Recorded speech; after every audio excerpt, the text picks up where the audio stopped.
हम सावन मास की तुमको भक्तों कथा सुनाते हैं, पावन कथा सुनाते हैं। भोलेनाथ को सबसे प्रिय यही मास बताते हैं, हम कथा सुनाते हैं।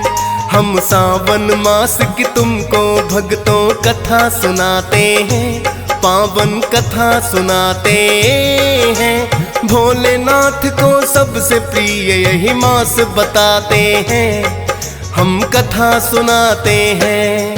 जो शिव का ध्यान लगाते वो मोह मांगा वर पाते, जो शिव का ध्यान लगाते वो मोह मांगा वर पाते। प्रिय भक्तजनों, आज हम आपको श्रावण मास की पावन कथा सुनाएंगे। प्रिय भक्तों, स्कंद पुराण में वर्णन है कि सावन मास में भोलेनाथ की पूजा का विशेष महत्व होता है। लेकिन भोलेनाथ को सावन मास ही क्यों प्रिय है, आज इस कथा के माध्यम से बताने की चेष्टा करेंगे। आशा है आप सावन मास का महात्म एवं कथा सुनकर पुण्य प्राप्त करेंगे और भोलेनाथ की कृपा भी प्राप्त करेंगे। तो चलिए भक्तों, सुनते हैं सावन मास की ये पावन कथा।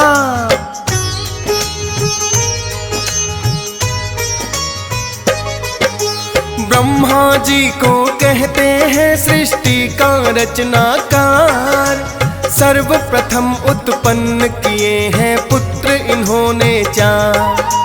सनक सनंदन सनातन सनत कुमार है जिनके नाम, इस सृष्टि को बढ़ाने का जिन्हें सौंप दिया है काम। किंतु इन्होंने ब्रह्मा जी का कहा नहीं माना है, बोले तपस्या करने हमको वन में जाना है। छोड़ सृष्टि की रचना वो तप में है लीन हुए, ब्रह्मा जी की आज्ञा पर है नहीं अधीन हुए। ब्रह्मा जी उन्हें तप करने से रोक न पाते हैं, पावन कथा सुनाते हैं। भोलेनाथ को सबसे प्रिय यही मास बताते हैं, हम कथा सुनाते हैं। जो शिव का ध्यान लगाते वो मोह मांगा वर पाते, जो शिव का ध्यान लगाते वो मोह मांगा वर पाते। प्रिय भक्तजनों, धर्म ग्रंथों के अनुसार सृष्टि के आरंभ में पितामह ब्रह्मा ने अनेकों लोकों की रचना करने की इच्छा से घोर तपस्या की। उनके तप से प्रसन्न होकर भगवान विष्णु ने तप अर्थ वाले सन नाम से युक्त होकर सनक, सनंदन, सनातन और सनत कुमार नाम के 4 मुनियों के रूप में अवतार लिया। ये चारों प्राकट्य काल से ही मोक्ष मार्ग परायण, ध्यान में तल्लीन रहने वाले, नित्य सिद्ध एवं नित्य विरक्त थे। ये भगवान विष्णु के सर्वप्रथम अवतार माने जाते हैं। ये चारों भाई सर्वदा 5 वर्ष की आयु के ही रहे, ना कभी युवा हुए ना कभी वृद्ध। चारों भाई एक साथ ही रहते हैं और ब्रह्मांड में विचरण करते रहते हैं। चारों भाई जहां भी जाते हैं विष्णु जी का भजन कीर्तन करते हैं और उन्हीं में ध्यान मग्न रहते हैं।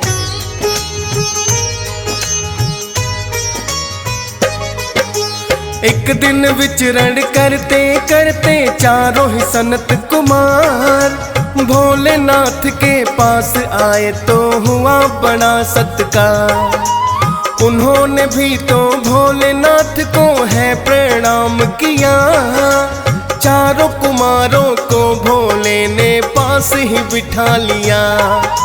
सनत कुमारों के मन में फिर प्रश्न एक आया है, जिसका उत्तर भोलेनाथ से जानना चाहा है। लगे पूछने भोलेनाथ से जो महीना है सावन, आपकी पूजा करने से क्या शीघ्र होते हो प्रसन्न।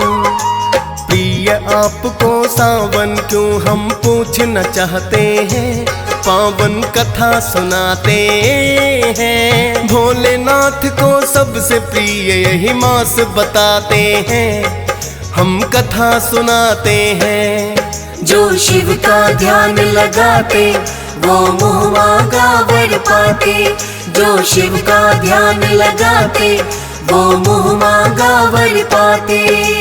प्रिय भक्तजनों, चारों सनत कुमार विचरण करते करते जब भोलेनाथ के पास में आए तो सर्वप्रथम ये प्रश्न उन्हीं के मन में उत्पन्न हुआ था कि भोलेनाथ को सबसे प्रिय मास सावन क्यों लगता है।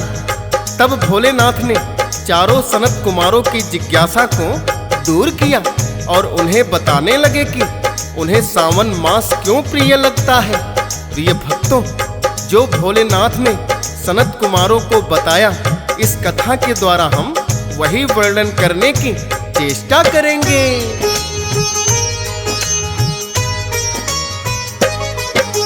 भोलेनाथ उनसे बोले, सबसे पहला सुनो कारण, अत्यंत ही प्रिय क्यों लगता मुझको महीना सावन। देवी सती ने हवन कुंड में देह जब त्याग किया, अपना अगला जन्म उन्होंने हिमालय घर में लिया। राजा हिमालय और मैना की पुत्री बनकर आई, लेकिन अपने पिछले जन्म को नहीं भूल वो पाई। कैसे दक्ष ने महायज्ञ में किया मेरा अपमान, जिसके कारण पड़े त्यागने सती को अपने प्राण। पार्वती को याद रही वो सारी बातें हैं, पावन कथा सुनाते हैं। भोलेनाथ को सबसे प्रिय यही मास बताते हैं, हम कथा सुनाते हैं। जो शिव का ध्यान लगाते वो मुँह मांगा वर पाते। जो शिव का ध्यान लगाते वो मुँह मांगा वर पाते। प्रिय भक्तजनों, भोलेनाथ ने स्वयं अपने श्री मुख से सनत कुमारों को बताया कि जब राजा दक्ष प्रजापति ने उनका एक महायज्ञ में अपमान कर दिया तो देवी सती ने हवन कुंड में अपने प्राण त्याग दिए। फिर उन्होंने अगला जन्म जब राजा हिमालय और मैनावती की पुत्री बनकर लिया तो इनका नाम पार्वती हुआ। और पार्वती ने अपने मन में ठान लिया था कि अपने इस जन्म में भी वो हमसे ही विवाह करेंगी।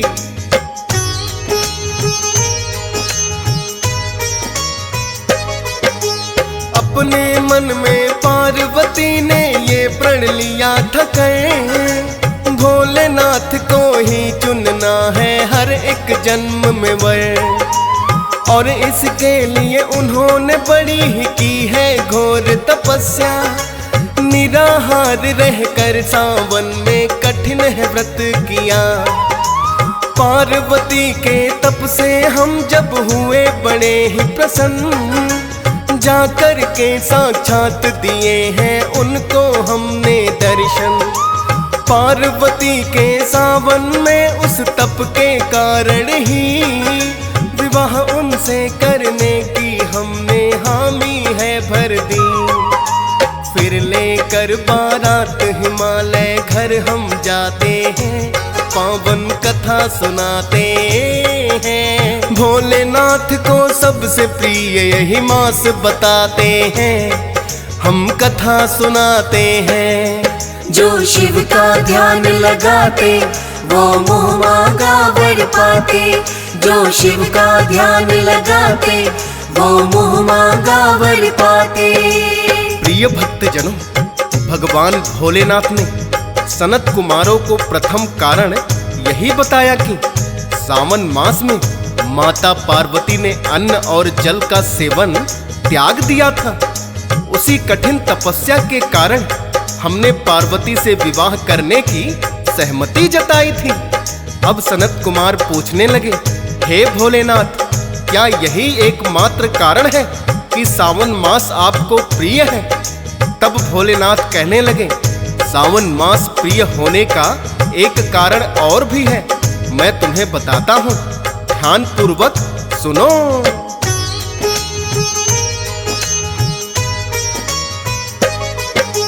दैत्यों और देवों ने किया जब मिलकर सागर मंथन, कालकूट विष निकला पहले वो महीना था सावन। कालकूट विष को धारण किया हमने अपने कंठ, व्याकुल हो गए जिससे हम भी नीला पड़ गया कंठ। देख के व्याकुल हमको सभी देव है घबराए, और शीतल जल गंगा का मेरे शीश है चढ़ाए। गंगा जी के शीतल जल से हमको मिली है शांति, हर सावन में चढ़ने लगा जल तब से पहले की भांति। भविष्य में भी चढ़ता रहेगा अब जो चढ़ाते हैं, पावन कथा सुनाते हैं। भोलेनाथ को सबसे प्रिय यही मास बताते हैं, हम कथा सुनाते हैं। जो शिव का ध्यान लगाते वो मुँह मांगा वर पाते।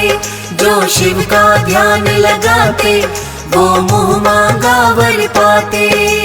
प्रिय भक्तजनों, भोलेनाथ ने सनत कुमारों को बताया कि जब दैत्यों और देवों ने सागर मंथन किया था तो सावन मास में ही कालकूट नामक विष निकला था, जिसे सृष्टि के कल्याण की खातिर हमने कंठ में धारण कर लिया। तभी नीला कंठ होने के कारण हमें नीलकंठ नाम भी दिया गया। जब हम कालकूट विष के प्रभाव से व्याकुल होने लगे तो सभी देवताओं ने गंगा का शीतल जल हमारे शीश पर डाला। वही प्रथा आज भी है और भविष्य में भी रहेगी। प्रिय भक्तों, ये बात स्वयं भगवान भोलेनाथ सनत कुमारों को बता रहे थे। तभी सनत कुमारों ने प्रश्न किया, हे भोलेनाथ, आपके श्री मुख से सावन मास की उपमा सुनकर हमारा हृदय बड़ा ही पुलकित हो रहा है। कृपया हमें और भी कारण बताएं कि सावन मास आपको क्यों प्रिय लगता है।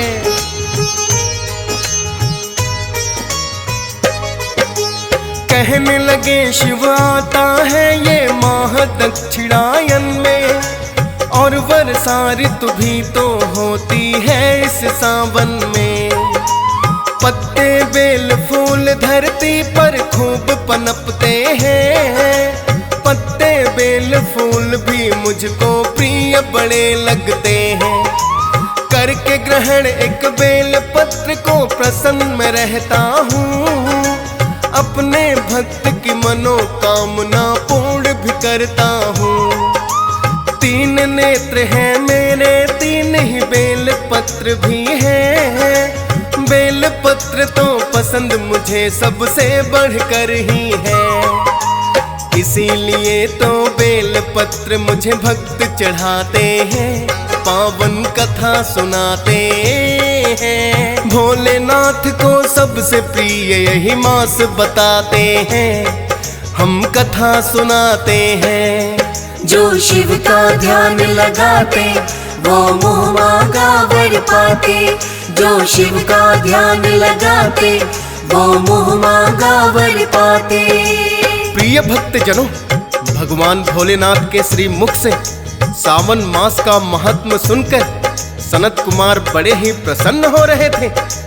जितना भगवान शिव श्रावण मास की महिमा का वर्णन कर रहे थे, उतना ही और अधिक सुनने की इच्छा उनके मन में जागृत हो रही थी।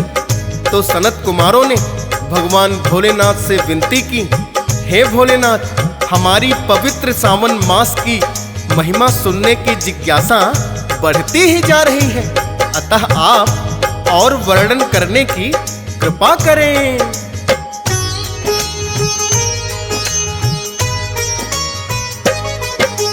सनत कुमारों की जिज्ञासा जो भोले ने जानी, भोलेनाथ ये कहने लगे कि एक और सुनो कहानी। राजा दक्ष ने यज्ञ में कर दिया था जब मेरा अपमान, और सती ने त्याग दिए थे हवन कुंड में प्राण। क्रोधित होकर वीरभद्र को मैंने बुलाया है, राजा दक्ष का शीश ही जिसने काट गिराया है। क्रोधित होकर हम भी लगे थे तब तांडव करने, प्रलय कहीं ना आ जाए सब देव लगे डरने। ब्रह्मा विष्णु आकर के फिर हमें मनाते हैं, पावन कथा सुनाते हैं। भोलेनाथ को सबसे प्रिय यही मास बताते हैं, हम कथा सुनाते हैं। जो शिव का ध्यान लगाते वो मुँह मांगा वर पाते, जो शिव का ध्यान लगाते वो मुँह मांगा वर पाते। प्रिय भक्तजनों, भगवान भोलेनाथ ने बताया कि जब हमारा क्रोध अत्यधिक बढ़ गया तो हम जलती हुई सती की काया को लेकर तांडव करने लगे।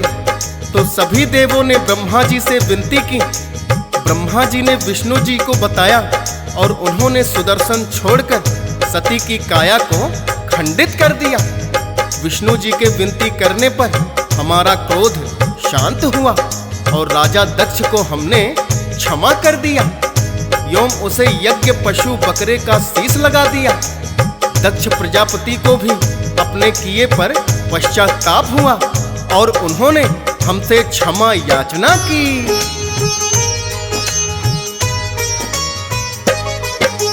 राजा दक्ष ने जब हमसे है क्षमा याचना की, उनकी भूल को क्षमा कर दिया मैंने सुनो तभी। और उनको दिया वचन के जब हम कनखल आएंगे, दक्षिणेश्वर के नाम से हम ही जाने जाएंगे।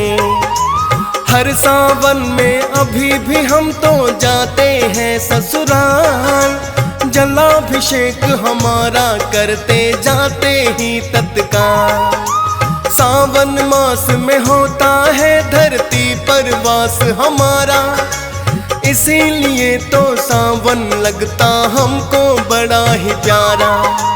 हर एक सावन हम अपनी ससुराल में जाते हैं, पावन कथा सुनाते हैं। भोलेनाथ को सबसे प्रिय यही मास बताते हैं, हम कथा सुनाते हैं। जो शिव का ध्यान लगाते वो मुँह मांगा वर पाते, जो शिव का ध्यान लगाते वो मुँह मांगा वर पाते। प्रिय भक्तजनों, भगवान भोलेनाथ ने सनत कुमारों को बताया कि जब राजा दक्ष प्रजापति को हमने क्षमा कर दिया, हमने हर सावन उन्हें अपनी ससुराल कनखल में आने का वचन दिया और जब भी हम ससुराल गए तो वहां हमारा स्वागत जलाभिषेक से हुआ, क्योंकि जलाभिषेक करने से मैं अत्यंत ही प्रसन्न होता हूँ और हर सावन मास में धरती पर निवास करता हूँ।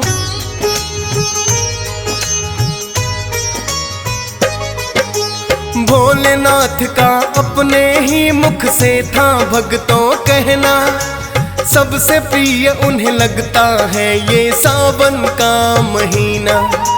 सावन में जो भोलेनाथ का ध्यान लगाते हैं और गंगा जल लाकर जो शिवलिंग पे चढ़ाते हैं, उन भक्तों की मनोकामना होती पूरी है। सावन मास में शिव सुमिरन तो बड़ा जरूरी है। दियस पाल ने सावन मास की कथा का कर दिया वर्णन, लाखों भक्तों संग सुनता जिसे हंस राज रलहन। फौजी सुरेश भी सिमर शारदा लिखते जाते हैं, पावन कथा सुनाते हैं। भोलेनाथ को सबसे प्रिय यही मास बताते हैं, हम कथा सुनाते हैं। जो शिव का ध्यान लगाते वो मुँह मांगा वर पाते,